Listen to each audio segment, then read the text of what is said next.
Sino sa palagay mo mananalo, si Pacquiao o si Algieri? Sa palagay ko si Pacquiao. Pacquiao.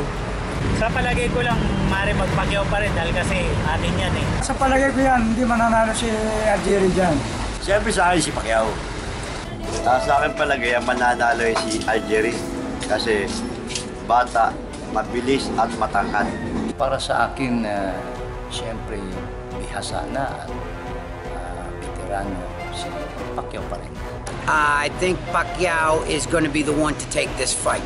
Palagay mo kayang patumbayan o manakaw ni Pacquiao mas bata, mas matangkad na si Algieri? Kaya basta ganung bilis pa rin yung gagamitin niya, yung ganung liksi, saka lakas. Oo naman, tingin ko kasi sa bilis ng kamao ni Pacquiao at sa puwersa ng pagsuntok niya. Eh mukhang malambot kahit matangkad si Algieri, mukhang malambot pa eh. Hindi niya mananakaw dyan.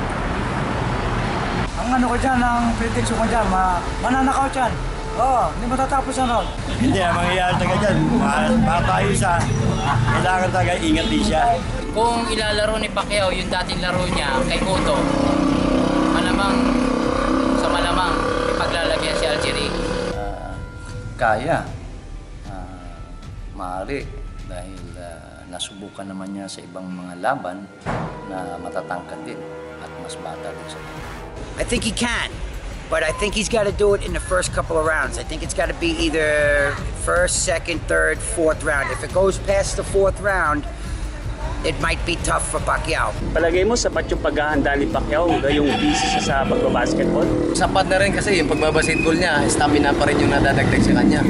Palagay ko naman, sapat yun. Hindi naman, kasi pinaka-practice na rin niya yun eh. It might be interrupting his total concentration, but Pacquiao is such a great fighter.